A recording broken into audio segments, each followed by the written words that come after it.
welcome back to my film and TV channel. You're all staying safe and well. This film we're looking at today is a buddy road comedy drama, they call it.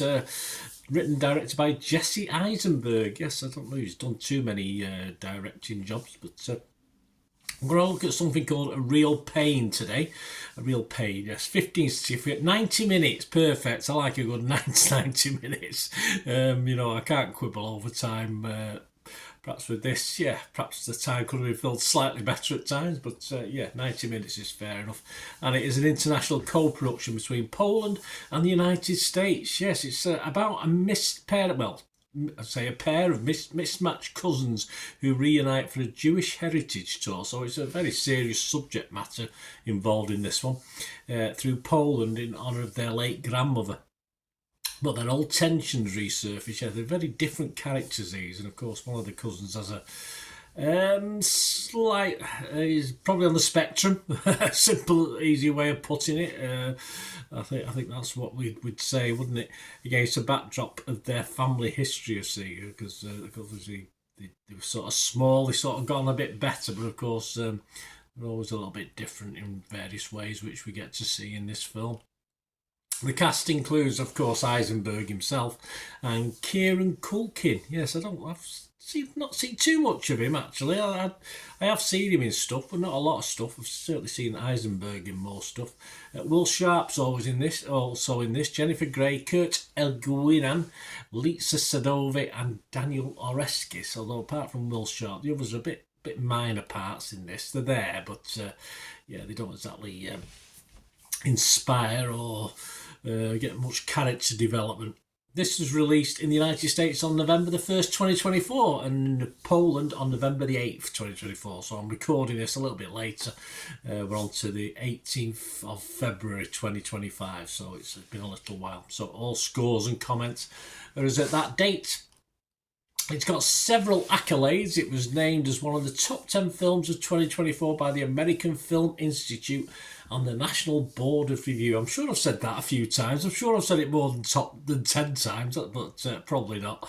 It's hard not to enjoy elements of this, as in this sort of partnership between the two, but it doesn't quite always work for me. There's a lot of sort of 5 or 10 minutes where not much is happening, and I sort of reaching for my phone and stuff like that. But Adrian Horton from The Guardian said, "A Real Pain is occasionally insightful on the subjects of suffering, sometimes funny, not particularly, a bit endearing, a little pretentious, often dry." But when he said it's sometimes funny, I just thought there was a lack of what we call comedy in this. It's called a comedy drama, but I didn't really get the comedy element too much on this.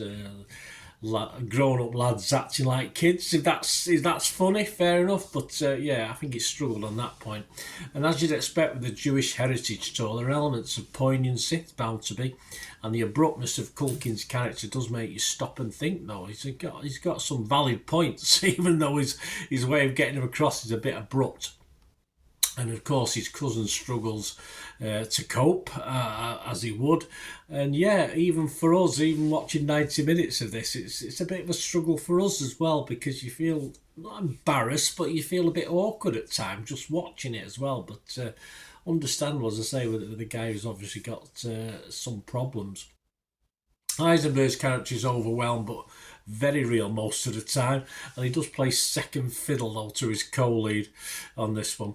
Doris Luffrey of The Independent, she commented that Eisenberg fills that anxious blank space with genuine questions seeking genuine answers, not all the time, delivered by the comforting typewriter patter of his own voice and a poignant wrecking ball performance by Culkin. Can't disagree with that one.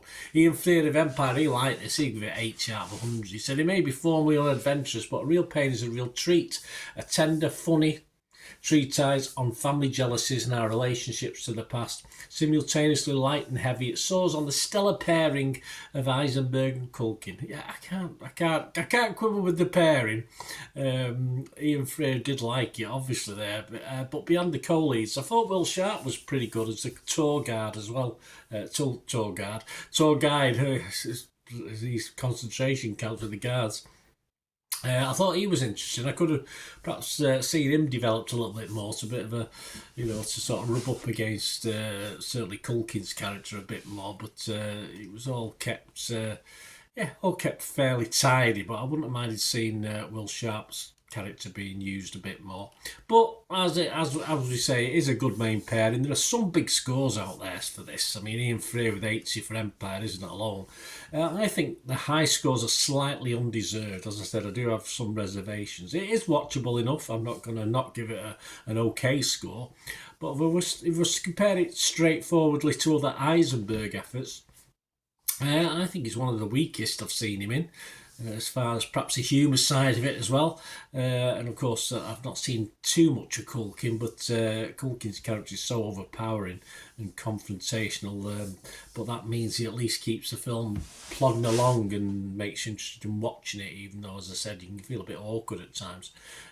Always interesting, though. I just didn't find it overly funny. I say the childish bits of it, which probably is meant to be the funny bits, for me didn't work. And it's definitely just a drama rather than a dramedy, a comedy drama. So the others, sum it up, I'll give you a couple of the critics there. Rotten Tomatoes overall, 8.2 out of 10. As I said, high scores, 252 fresh, 11 rotten. The consensus, led by a scene-stealing turn from Kieran Culkin, definitely. A Real Pain is a powerfully funny, emotionally resonant drama that finds writer-director Jesse Eisenberg playing to his strengths on either side of the camera. Well, I think as the directing and writing side, fair enough. I thought acting, he sort of took second spot in this. I think he may have done that deliberately. I don't know. Metacritic, 86 out of 100, 54 critics, 50 were fresh, 3 were mixed, and 1 was rotten. Not rotten, negative, sorry. We're gone to Rotten Tomatoes. Rotten Tomato audience, they like it, 4 out of 5. Metacritic audience, 6.9 out of 10. Internet Movie Database, over 55,000 scores, as you'd expect. It's been out 2 or 3 months now. 55,000 scores, and it's getting 7.1. So as I said, I'm not going to be as high as that. I did like it. It was okay. As I say, I just seeing these scores, I was expected to be blown away, and I wasn't. But full credit to Culkin, a great sort of great thing, and it's one of those that by the end of it, you want to help the lad. But it's a film. It's not real. It's a film, but that's how it left you. Which it's probably a good thing, isn't it? So I'm going to be fresh on Rotten Tomatoes. I'm going to be positive on Metacritic.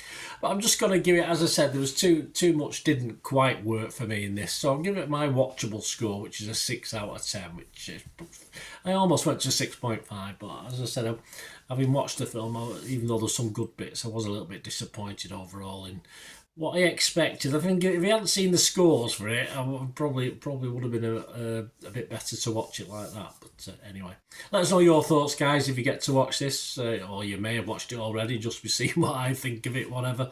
Let us know in the comments, or contact me on my socials, or of course, if you want to support the channel, there are ways of doing that, and I'd be very grateful for that. So all you have to do to help me and support the channel is keep watching and listening. To help me out, guys, if you watch the ads, if the ads on this YouTube ads, that helps in a very little way, but it all helps. It all, watch the pennies and pounds look after themselves, they say, don't they? Or the pennies or the 10p's look after themselves. But if you watch the ads or follow the links on the ads as well, that's always a nice way to support the channel. If you sort of hang on for it, I've done that. I watched other people's and followed the ads, just something I fancied, which does happen from time to time. Of course, you can support me by pushing that subscribe button as mentioned earlier, and that's of course pressing the button so you know when these vlogs are coming out. And of course, I'm always interested in your opinions, and of course, if you can give us a like, that'd be wonderful as well. So thanks for watching, guys. Hopefully I'll join you very, very soon with something else. Until we meet again, I'll never ask one thing, don't I? Please stay safe, everyone. Bye for now.